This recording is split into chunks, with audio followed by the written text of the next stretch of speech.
Bab ketiga. Sa, hari ini saya ada acara reuni SMA. Saya bakal pulang malam. Kamu jangan lupa kunci rumah ya, sebelum saya pulang dan jangan kemana-mana. Pesanku kepada Larissa via chat. Oke om, hati-hati ya. Jangan pulang terlalu malam. Aku takut. Balasan chatnya. Oke. Balasku. Aku meletakkan kembali ponselku di atas meja kerja dan mulai berkutat kembali dengan pekerjaanku. Rencananya, aku dan Vera malam ini akan menghadiri acara reuni sekolah. Meski kemarin aku menolaknya. Tapi aku pikir tak apa sesekali aku ikut acara reuni, karena hanya terjadi dalam beberapa tahun sekali saja. Aku sesungguhnya ingin membawa Larissa ke acara itu, ingin memperkenalkannya sebagai istriku, agar teman-temanku tak menganggapku lajang. Tapi masalahnya adalah, Larissa masih anak SMA. Jika mereka tahu aku menikahi bocah SMA, aku akan dicap sebagai pedofil. Tidak, lebih baik jangan. Aku harus menunggu sampai Larissa lulus sekolah. Barulah aku akan memperkenalkannya sebagai istriku. Larissa masih sekitar 2 tahun lagi menempuh masa sekolahnya. Saat ini dia baru kelas 1 SMA dan sudah berada di semester 2. Mungkin sebentar lagi akan naik ke kelas 2 dan setelah itu kelas 3. Lalu lulus. Ya, aku harus menunggu hingga hari itu. Malamnya, setelah pekerjaan kantor selesai, aku dan Vera mengendarai mobilku untuk ke gedung sekolah tempat kami belajar dulu, jaraknya sekitar 20 menitan. Aku deg-degan nih, ucap Vera yang seolah tak nyaman dengan posisi duduknya. Kenapa? Tanyaku. Deg-degan karena mau ketemu Fandi. Kemarin aku coba-coba cari kontaknya, nemu akun sosial media dia. Ya udah aku kepoin, dia ngerespon aku. Aku tanya apa dia udah nikah atau belum? Dia jawab belum. Hehehe, aku seneng banget karena dia masih lajang, ada kesempatan buat aku hehehe. Vera tampaknya senang. Yakin masih lajang? Siapa tahu dia bohong, taunya udah punya bini udah punya anak. Aku menggodanya. Kamu tuh ya, bukannya ngedukung malah nakutin. Vera ngambek. Haha, ya deh Sawi, abisnya kamu seneng banget. Aku tertawa ringan menanggapi sikap Vera yang ngambek. Ya seneng dong, cinta lama bersemi kembali. Vera tersenyum senang seakan dia sedang bahagia. Baiklah, kuharap kali ini kamu dan Fandi menjalani hubungan yang serius, karena sudah sama-sama dewasa. Kami telah sampai di gedung sekolah bekas kami belajar dulu. Sudah tua, namun masih berdiri kokoh. Aku dan Vera turun dari mobil dan berjalan bersama memasuki ruangan kelas. Semuanya belum banyak berubah, hanya dinding-dindingnya saja yang sedikit terkelupas di beberapa bagian. Di sana sudah banyak teman-teman SMA kami yang hadir, mungkin hampir semuanya. Mereka tampak sudah dewasa dan mapan. Ada yang datang dengan istri dan suaminya, ada yang membawa anaknya, ada juga yang membawa kekasihnya. Semua orang tampak saling sapa dan bernostalgia mengingat masa lalu. Jason! Teriak seseorang memanggil namaku, aku menoleh. Seorang pria berperawakan jangkung besar melambaikan tangan padaku. Rudy! Aku memanggil namanya. Dia berlari ke arahku dan menjabat tanganku setelah kami berhadapan. Apa kabar lu? Tanyanya. Baik, lo sendiri? Tanyaku. Gue baik. Gue kira lu gak bakal dateng. Ya, tadinya emang gak bakal dateng, tapi dipikir lagi gak ada salahnya gue datang, toh gak setiap hari ada acara beginian. Bener banget. Gue juga sempetin dateng soalnya kangen masa-masa SMA dulu. Kayaknya lu udah mapan nih. Udah jadi bos. Tanyanya ketika melihat penampilanku yang masih memakai setelan kantoran. Ah, nggak juga. Cuma perusahaan kecil kok. Lo sendiri juga kayaknya udah mapan. Balasku saat melihat penampilannya rapi. Ya, gitulah alhamdulillah ada kemajuan. Jawabnya sungkan. Lo udah nikah belum? Kok nggak bawa bini? Tanyanya dengan celingak-celinguk melihat ke sekelilingku. Belum, gue masih suka menyendiri. Jawabku bohong. Maaf ya Larissa, untuk saat ini aku bohong dulu. Yaelah, lo dari dulu emang gitu. Gak suka sama cewek. Umur lu udah tua bro, mau nikah kapan? Gue aja udah punya anak 2. Ucapnya sedikit meledek. Gak bawa anak-anak? Tanyaku. Enggak, mereka nggak biasa dibawa malam-malam. Istri gue juga nggak mau ikut. Ya udah gue pergi sendiri deh. Uh, Tadi gue lihat lu dateng sama si Vera. Apa jangan-jangan kalian pacaran? Selidik Rudy. Kagak. Dia kebetulan kerja di tempat gue. Jadi gue pergi bareng sama dia. Jelasku. Oh, gitu. Kirain kalian anu. Rudy menggerak-gerakkan 2 alisnya seolah mengatakan bahwa aku dan Vera punya hubungan spesial. Kagak, dia akan balikan sama Fandi. Lagian gue nggak gampang suka sama cewek. Gue sama Vera udah berteman sejak lama. Nggak mungkin kita jatuh cinta. Bisa aja kan? Teman jadi cinta? Ya. Tapi gue akan pilih cewek yang baru gue kenal buat dijadiin istri. Soalnya kalau teman sendiri gue udah tahu sifat dan kebiasaannya. Hahaha. Aku menjawab disertai tawa. Rudy pun tertawa mengikutiku. Jason? Tanya seseorang di belakangku dengan menepuk pundakku. Aku menoleh. Sylvia ucapku ketika melihat siapa yang menyebut namaku tadi. Itu Sylvia gadis yang pernah menyukaiku dulu saat sekolah. Apa kabar? Tanyanya ramah. Dia sangat cantik dengan dandanan dewasa. Dia memakai kemeja putih berkerah yang 2 kancing atasnya terbuka, menampakkan dada indahnya dengan sedikit sembulan 2 buah dadanya. Dia juga mengenakan rok pendek selutut yang dibelah di bagian pinggir. Senyumnya tetap sama, manis dan cantik. Baik, jawabku. Kamu makin ganteng ya setelah dewasa? Wajah kamu gak berubah, masih seperti umur 20 tahunan. Pujinya. Ya, bisa dibilang wajahku memang baby face. Aku terlahir tampan, aku akui itu. Bisa aja, kamu juga sama kok, masih cantik seperti dulu. Pujiku, dia tersipu malu.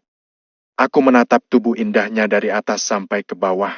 Sungguh sempurna, bentuk tubuhnya yang tinggi dan ramping, 2 bulatan dadanya lumayan besar hingga tercetak jelas di balik kemeja putihnya, membuatku menelan ludah kasar.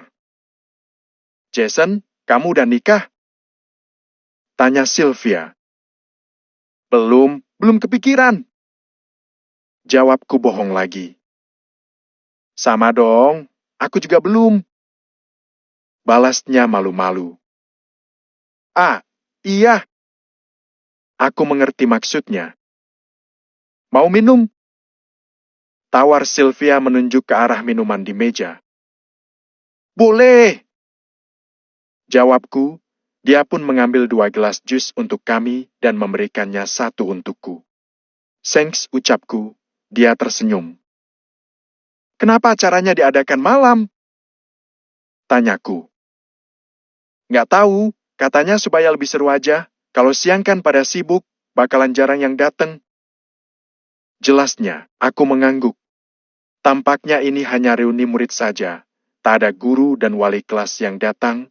Pesta dibuat seolah berada di diskotik dengan cahaya lampu remang-remang dan musik disko. Gedung sekolah ini sudah hampir ditutup karena sudah tua.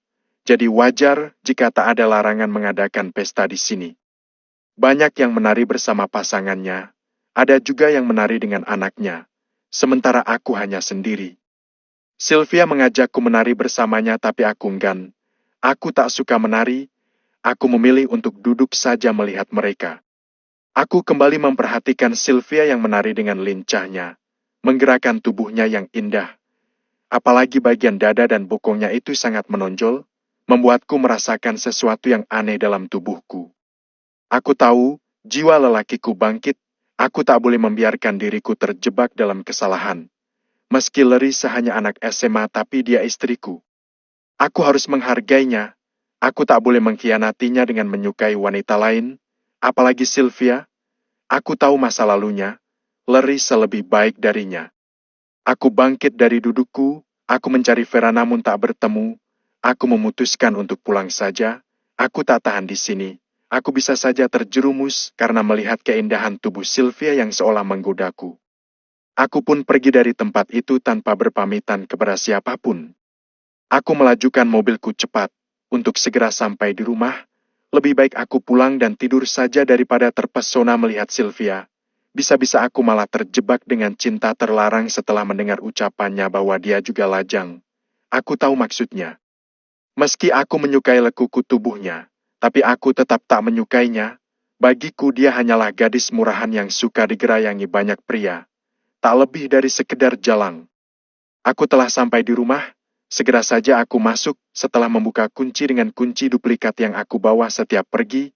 Ketika masuk ke dalam kamarku, aku melihat Larissa sudah tidur. Aku pun segera mandi dan berpakaian. Aku mengambil tempat tidur di sampingnya. Perlahan aku mendekatinya dan memeluk tubuhnya dari belakang. Boleh kan kalau cuma memeluk? Tanyaku pada diriku sendiri. Aku memeluk tubuhnya erat, tak melakukan hal terlalu jauh. Aku takut diriku tak terkontrol. Bab keempat. Om, tolong jemput aku ya. Suara Larissa terdengar serak, seperti sedang menangis. Kamu kenapa, Sah? Tanyaku. Om jemput aja, aku tunggu di gudang belakang sekolah. Aku takut. Pintanya lalu menutup telepon. Dia kenapa? Sedang apa jam segini di gudang belakang sekolah? Ini sudah hampir jam 9 malam. Jadi sejak tadi Larissa belum pulang sekolah? Astaga! Aku segera membereskan barang-barangku. Aku harus segera menjemput Larissa. Dia terdengar tampak ketakutan dengan suaranya yang bergetar. Kamu mau kemana, Jas? Tanya Vera heran karena melihatku sedikit berlari keluar dari ruanganku. Aku buru-buru, Ver. Aku balik duluan ya. Jawabku, dengan langsung pergi tanpa menjawab apapun lagi. Aku harus segera menjemput Larissa. Aku memacu mobilku dengan cepat, khawatir jika sesuatu yang buruk terjadi pada Larissa. Sungguh ini tak wajar, karena bukan lagi jam sekolah. Ini sudah waktunya untuk tidur, tapi Larissa masih berada di sekolah. Tak lama kemudian, aku telah sampai di depan gedung sekolah tempat Larissa belajar. Sangat sepi, tak ada siapapun di sana. Apa benar Larissa ada di dalam? Aku ragu, jangan-jangan dia hanya mengerjaiku saja. Tapi, aku ingin menghabiskan rasa penasaranku. Aku berlari ke arah belakang sekolah, di mana gudang yang Larissa sebutkan ada di sana. Gelap sekali, tak dapat melihat apapun. Aku meraih ponselku dan menyalakan senter untuk melihat sekitar gudang itu. Tak ada apapun di sana. Sa, kamu di mana? Tanyaku sedikit berteriak. Om, aku di dalam, Om. Tolong! Larissa menyahut dari dalam gudang yang digembok dari luar. Suaranya terdengar menangis. Sa, kamu di dalam? Tanyaku dengan menggedor pintu gudang itu. Iya, Om. Aku di dalam. Tolong aku, Om, takut. Teriak Larissa ketakutan. Aku tak bisa membuka gembok yang berukuran besar itu. Segera saja aku mencari-cari sesuatu yang bisa dipakai untuk membuka gemboknya. Mataku tertuju pada sebuah bongkahan batu besar teronggom di tanah. Aku mengambil batu itu dan memukulkannya ke gembok berkali-kali hingga tanganku terasa sakit. Pasti lecet, karena sisi-sisi batunya cukup tajam. Gembok pun berhasil aku rusak. Aku membuka pintu gudang itu, dan kembali menyorotkan senter dari ponselku ke dalam sana, mencari Larissa. Sa, kamu di mana? Teriakku mencari Larissa. Aku di sini, Om. Jawab Larissa, yang ternyata bersembunyi di balik sebuah papan pelajaran kimia yang sudah tak terpakai. Kamu kenapa di sana, Sa? Ayo ke sini, kita pulang. Pintaku, tapi Larissa hanya menangis. Aku mendekati Larissa, tapi dia malah ketakutan. Sa, ayo pulang. Aku mengulurkan tanganku untuk membantunya. Aku malu, Om. Jawabnya dengan menangis. Malu kenapa? Tanyaku heran. Larissa menunjuk ke arah yang berlawanan, di mana terserak baju-baju seragamnya di sana. Astaga! Apakah Larissa? Tidak. Aku membuka jasku dan mendekati Larissa. Aku memintanya untuk memakai jasku. Dia menurut. Kemarilah. Titahku, Larissa dengan takut-takut berdiri dan mendekat padaku. Aku langsung memeluknya. Kenapa, Sa? Kamu kenapa? Kenapa baju-baju kamu rusak dan berserakan di tanah? Tanyaku, tapi Larissa tak menjawab. Dia hanya terus menangis. Sudahlah, mungkin belum saatnya aku bertanya. Larissa tampak syak. Aku menggendong Larissa di punggungku dan membawanya masuk ke dalam mobil. Larissa tak henti menangis. Aku tak dapat melihat dengan jelas seperti apa penampilannya sekarang karena terlalu gelap. Aku segera saja melajukan mobilku untuk pulang. Aku menggendong kembali tubuh Larissa dan membawa masuk ke dalam rumah. Aku mendudukkannya di atas sofa ruang tamu, lalu berjongkok di depannya. Sa, ada apa? Siapa yang melakukan itu sama kamu? Tanyaku pelan. Aku tak mau membuat Larissa tambah takut. Meski aku pun merasa hancur karena istriku mungkin telah dinodai orang lain, melihat kondisinya saat aku temukan, kemungkinannya besar jika Larissa jadi korban pemerkosaan. Aku mengepalkan tanganku menahan amarah jika membayangkan itu benar. Larissa terus menangis, kulihat penampilannya dengan jelas, rambutnya acak-acakan dengan beberapa bagian yang digunting, wajahnya memar di bagian pipi dan sedikit lecet di sudut bibirnya, dan juga kulihat dari paha hingga kakinya kotor dengan tanah yang basah. Tampaknya Larissa mendapatkan perlakuan yang kasar, aku semakin geram. Sa, tolong jawab saya, siapa yang melakukan ini? Kali ini aku bertanya dengan tegas. Aku ingin cepat mendengar jawaban darinya agar aku bisa memutuskan langkah yang akan aku ambil. Larissa menatapku takut. Aku memegang bahunya mencoba menenangkan dia. Sa, saya nggak akan marah. Ayo jawab aja supaya saya bisa menghukum orang itu. Aku membujuk Larissa agar mau berbicara. Om, aku takut. Mereka jahat, Om. Mereka jahat. Aku mau berhenti sekolah, Om. Larissa sedikit berteriak. Dia sangat ketakutan. Sa, coba jelaskan apa yang terjadi. Aku tak sabar. Larissa memelukku erat. Mungkin dia sangat syak dan takut. Sa, tolong jelaskan ya. Saya akan kasih pelajaran orang itu. Aku berkata dengan pelan, mengelus punggungnya lembut. Om, mereka bilang aku gadis murahan. Karena aku sering diantar Om. Mereka juga sering lihat aku jalan sama Om. Mereka bilang aku pelacur kecil. Mereka bilang aku simpanan Om-Om. Jawab Larissa lirih, pelukannya semakin erat padaku. Astaga, siapa yang tega berkata seperti itu? Siapa yang bilang begitu, Sa? Tanyaku akan Ki Hajar orang itu. Teman-temanku, Om, mereka gak suka sama aku sejak aku masuk. Mereka selalu membuli aku karena aku sering dapat nilai paling tinggi di kelas. Aku gak pernah jahat sama mereka, Om. Jelasnya terus menangis. Oke, apa yang mereka lakukan sama kamu dan kapan? Tanyaku lagi.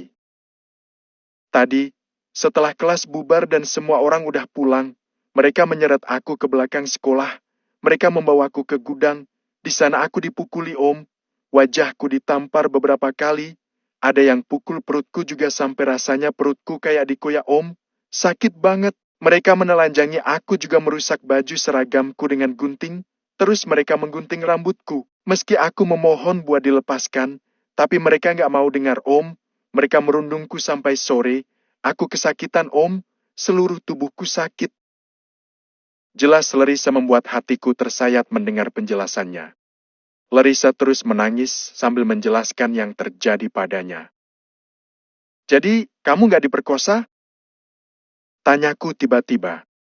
Larissa melepaskan pelukannya dan menatap mataku. Nggak, Om. Mereka cuma menyiksaku. Lagian mereka semua perempuan. Jawabnya dengan air mata yang semakin membasahi pipinya. Syukurlah. Aku bisa bernafas lega mendengar jawaban Larissa. Ya udah, kamu mandi ya, badan kamu kotor. Pintaku, Larissa mengangguk. Aku membawanya ke kamar mandi di kamarnya. Aku menyiapkan air di bathtub untuknya mandi. Om, keluar, aku mau mandi. Ucap Larissa yang melihatku masih berdiri di samping bathtub. Aku terhenyak. Benar juga, kenapa aku masih di sini? Aku segera keluar setelah menyadari Larissa tak nyaman karena keberadaanku. Aku masuk ke kamarku dan mandi juga. Keringatku banyak keluar karena tadi cukup menguras tenaga. Setelah mandi dan berpakaian, aku berbaring di tempat tidur. Larissa masuk dan langsung masuk ke dalam selimutku. Dia memeluk tubuhku. Lukanya kita obati dulu, Sa. Nggak mau, Om. Nggak apa-apa kok, cuma sedikit sakit. Dia menolak. Ya udah terserah kamu, aku mengalah.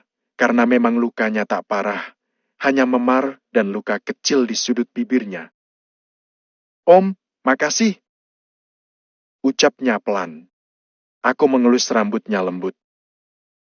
Ya, sama-sama. Jawabku.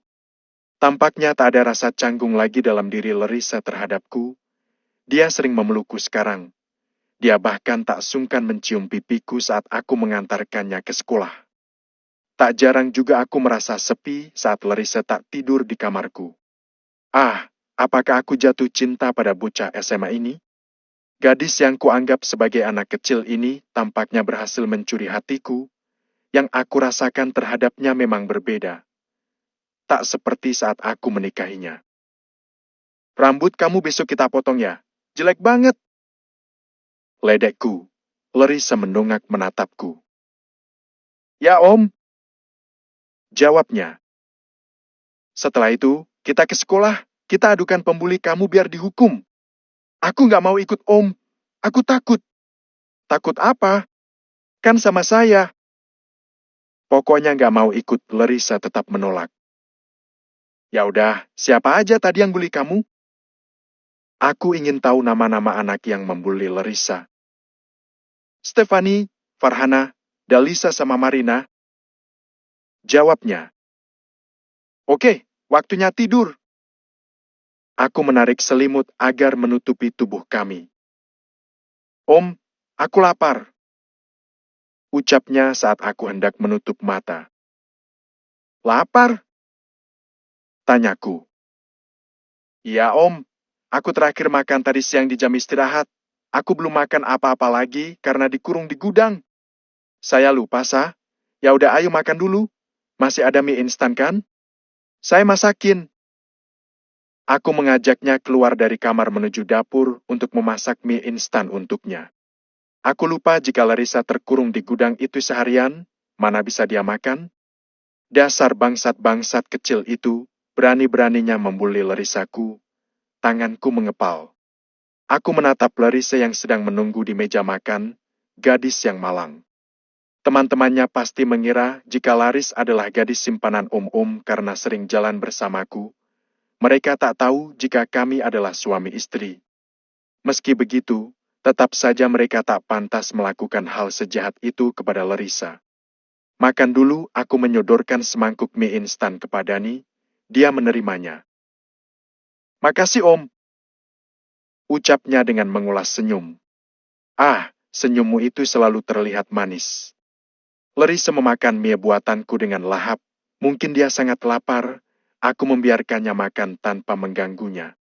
Setelah dipastikan perut Larissa kenyang, aku mengajaknya untuk tidur, karena waktu sudah mulai larut. Larissa kembali memelukku di dalam selimut, aku memeluknya juga. Aku ingin dia nyaman bersamaku. Aku membawa Larissa ke salon pangkas rambut terdekat untuk memotong rambutnya yang berantakan akibat diguntingi teman-temannya. Kayaknya rambutnya harus dipendekin, Mas. Ucap pemangkas rambut. Ya, gak apa-apa mas, yang penting rapi. Jawabku, Larissa tampak kecewa karena rambut panjang lurusnya harus dipotong. Rambut Larissa dipotong menjadi pendek sebahu. Larissa cemberut sedih setelah sampai di rumah. Dia pasti sedih karena rambut yang selalu dirawatnya dengan baik harus dipotong. Sa, kamu sedih karena rambut kamu dipotong? Tanyaku, Larissa mengangguk. Kamu tetap cantik kok, malah tambah cantik dengan rambut pendek. Pujiku jujur, memang Larissa terlihat lebih segar dan lebih cantik dari biasanya. Larissa menatapku dan tersenyum senang karena pujianku. Kami duduk di sofa berdua. Larissa kembali memelukku dengan posisi duduk. Aku membalas pelukannya.